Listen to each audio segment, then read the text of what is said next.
always looking for a way to use up items in my stash in a different way. I had some bling on a roll, which I normally use to make just different craft items, and I thought I want to do something unique with it. So I took that and made these two bracelets right here. Okay, so you're going to need, my wrist is 7 inches around. The bracelets are adjustable. As you can see, they have a buckle. And I used Bling on a roll. I got the 8 black and silver rows. I only use 4 rows at a time, so I cut it in half, all right? And then I cut about 9 inches from my wrist. That works for me. So that's that. And then yarn. This is by Darn Good Yarn. As you can see, it's pre-beaded yarn, and it's their silk beaded yarn. Comes in beautiful colors, easy to work with. Costs about $28 per skein, but you get 50 grams, which is 275 yards. And we are only using 3 grams for this project on average. So I will link to that. And then this little buckle here, you'll need one of those for your bracelet. The brand is called the Jewelry Shop, and I do believe I bought that at Michael's. It's $2.99, and you get 4 of them in each pack. Then you'll of course need some scissors. You need a tapestry needle. I use size 6 seed beads for this project, and I use the Miyuki brand. I love this brand. The beads are uniform in size, and the quality is just exceptional. This is the hematite color, as you can see on the bracelet. I also did one in the pearl color. They have so many colors available. Now last, crochet hook, of course. This is a size B 2.5 millimeter crochet hook. That's for crocheting the band. And then to place the beads, I'm using a size 6 1 millimeter crochet hook, and that's to place the beads along the middle. This project is very quick, easy. It's 2 rounds and then 1 row of placing beads. So I'll show you how to do it. Let's get started. I'm so excited to show you this. Okay, so let's start our project by threading our bling on a roll through our buckle. We are going to take the bling on a roll and go 1, 2, 3 rows down, and in that middle hole just below that 3rd row, that's where we're going to thread our catch on our buckle. So turn your buckle so that it is facing with the right side up, and then thread your bling on a roll from back to front. Take that catch and put it right into that 3rd hole. There you go. It's easy. That's what I'm telling myself the whole time. It's easy. And it is. Seriously. I can do this. You can do this. We can do this. Okay, so here it is. This is what it looks like. This is the back side of it, the underside of it, okay? We're going to be working at all times from this side. We're never going to have to turn, which is wonderful. Let's grab our yarn. So the yarn, I should have mentioned, I forgot to mention, I'm sorry, that this is the colorway. It is called Rainbow Row. Right here, beautiful, right? And I love the way it changes color, especially for a small project like this. It changes color rather rapidly, so that's a good thing. You can use substitutions. You can use a sports weight is the highest I would go. This is a fingering weight yarn. The thickest I would go is a sports weight, because you don't want the band to get too thick to where it won't fit into the buckle, okay? So think about that if you want to do a substitution. But I highly recommend this yarn. So I'm going to put my hook through this first hole along this side, this one side, and it's going to go through actually 2 holes because it's going over to folded layer as well, okay? And I'm going to take my yarn. Now, I'm going to leave myself a tail. I don't like weaving in ends that much. Okay, I don't like weaving in ends really at all. So I'm going to take this tail, and it's going to be long enough to go the length of the band. All right, and that way I can carry the yarn as I work along this one side, and it'll stay. I won't have to really weave in anything. All right, so let's do this again. Let's take the yarn, pull up, insert my hook, pull up a loop, and then I'm going to take my tail and get myself situated. I'm going to tension my yarn, and I'm going to before I take my tail, I'm going to yarn over and pull up a loop through that loop like that. Now I can start to, and at first it may be a little weird, but okay, now I'm going to hold my tail and I'm going to crochet over, do a single crochet, go right back into that same hole, holding the tail and crocheting over the tail, keeping the tail in the back, all right, as I go. See that? And I'll just single crochet. Okay, now all we're going to do on this side is single crochet. It's very easy. And if you don't want to do the whole tail thing, that's fine. You know, you can always go back and weave it in. I guess I just want to weave in as little ends as possible. One thing I'm going to mention is that as you single crochet, make sure you kind of pop out your rhinestones so that they are not covered by the yarn. That's another reason why I didn't want such a thick yarn on this project, because I wanted to see the rhinestones. I want them to come through, and the thicker the yarn, the more chance you have of covering that up. Okay, so continue to do that. Just single crochet along the end and go all the way along that side until you get to the last row and that last hole right here, right there. And then we'll come back and we'll talk about what's next, okay? Okay, so I have finished single crocheting along this one side with my rhinestones showing. And now I am in this, getting ready to work into this corner hole at the top right here, and I'm going to make 3 single crochets into that hole. All right, just turning as I work. Don't make them too tight. 1, 2, and don't worry about covering up the rhinestones on this particular part, on this corner. We're going to work that out in the next row. And actually, if you'll notice in the final design, those 2 corner rhinestones are covered up, but it doesn't take away from the design at all. It still looks pretty. So don't stress yourself out over that. This is supposed to be fun, not stressful. Okay, so 3 into that corner hole, and then turn, and 1 into this top one right here. And again, if you cover up the rhinestone a little bit, don't worry. On our next pass, we're going to fix all of that. So 1, and then 3 in this corner stitch right here. 1 and turn, corner, 2, and then 3, all in that same hole. Okay, 3, 3, 3.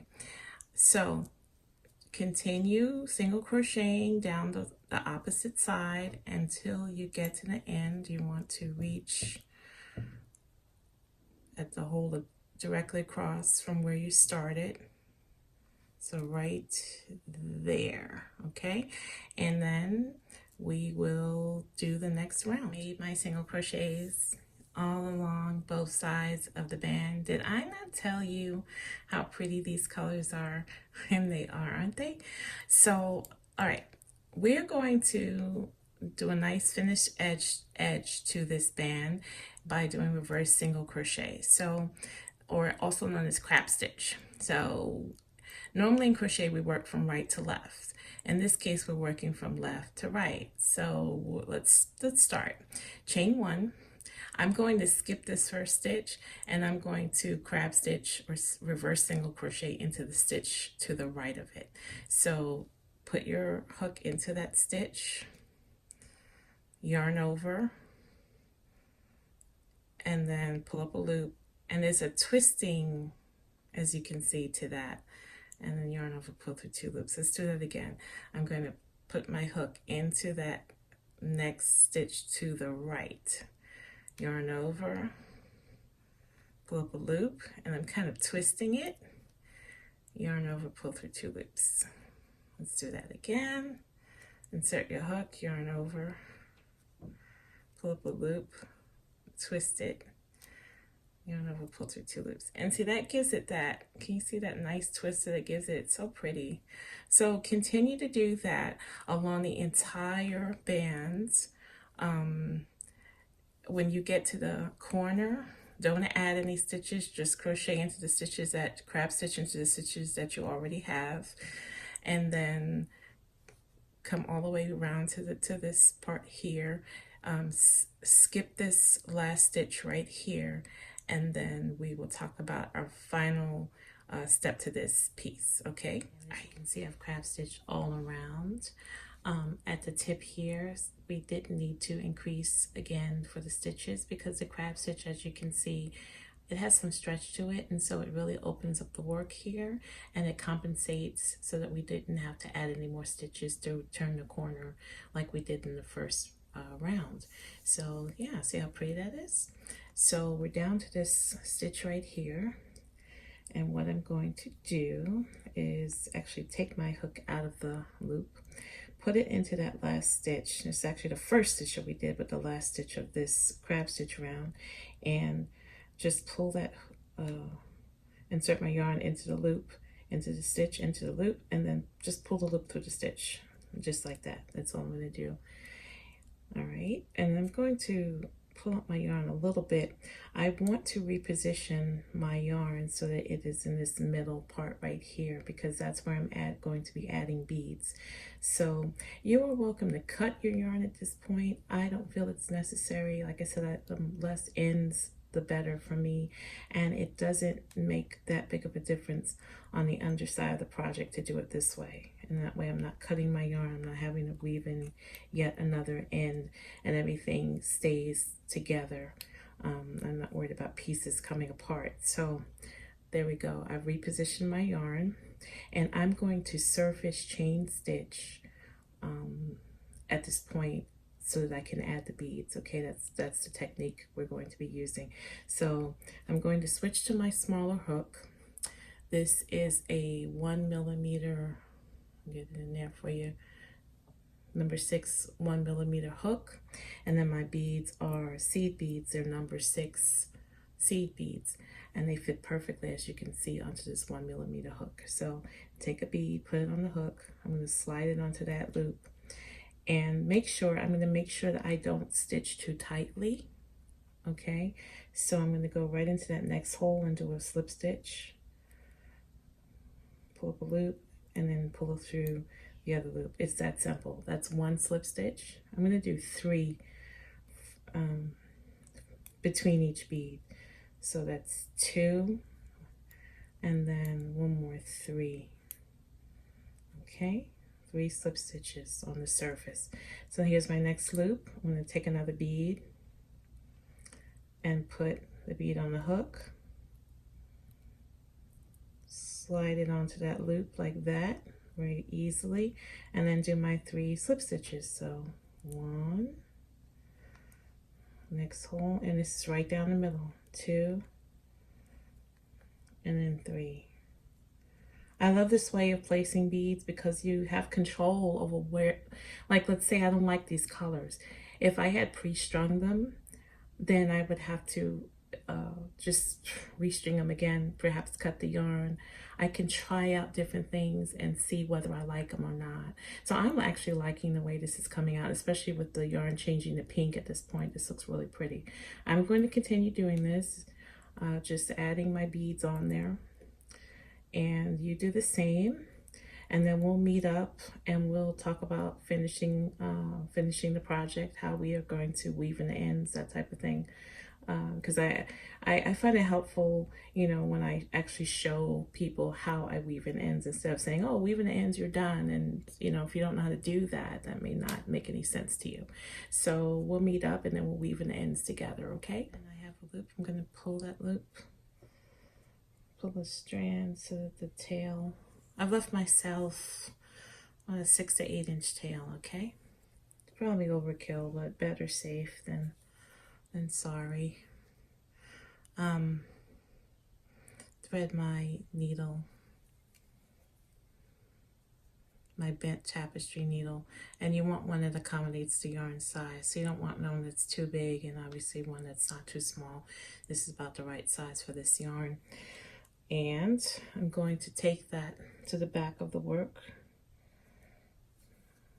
Okay, turning into the back of the work, I am going to find, so this part right here, it's made up of multiple strands because you don't want to do this around just one strand. You want some strength to be there. So I'm going to go underneath these strands here, okay? Because it's a group, and it's better to do that underneath a group than just one. And I'm going to come over again underneath them again. When you turn the yarn in on itself, that helps it to not move, to stay into place doing that. I'm gonna do that one more time, because you want to make sure that this does not come apart on someone, especially if you're giving it as a gift or you're selling these. You don't want these, you know, for your customer to wear them and then they just fall apart. That's not good. It's never good. And it's kind of a pet peeve with me. So now I have these two this is my crab stitch, and under the crab stitch I have these two legs. I'm going to go underneath those as well, and work my way around a little bit. You know what, I'm going to go underneath those one more time, come out right there, and then let's see, when do I want to go next? I'm going to go down the side a little bit. I don't, obviously not wanting this to show from the front, right? But it's not, like I said, the crab stitch is pretty thick. That's another reason why I like it as a border. Go underneath the next two legs right there, and then one more time. Oops. Okay. And that should hold it pretty well. I've done a few of these and they have not. I try to make sure that they don't, like I said, they don't come apart. So I think that is a good place to stop. You know what? See, this is just me being me. I'm gonna do this one more time, go underneath one more time. Okay, that's good. I'm gonna stop right there before I just keep going down the whole row. And then I'm gonna cut my yarn right there, okay? And then that's my little end. I'm going to just kind of give my piece. As you can see, like I said, the crab stitch has a little bit of stretch to it, so, which is great. Keep that in mind when you're working with it, that it, you know. So here is, I'm going to zoom out just a little bit. Here are the two bracelets side by side. This is the one with the sort of pearl type beads, and then the one with the hematite seed beads.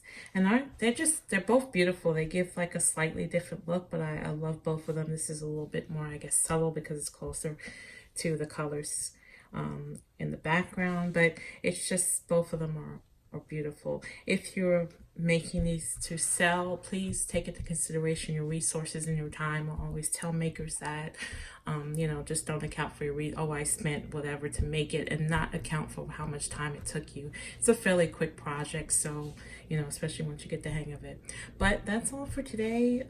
Please, if you thought this video was helpful, if you please like, subscribe to see more things coming to this channel, and let me know if you do the project and which one you liked, and if you have any suggestions or comments. Take care. Bye-bye.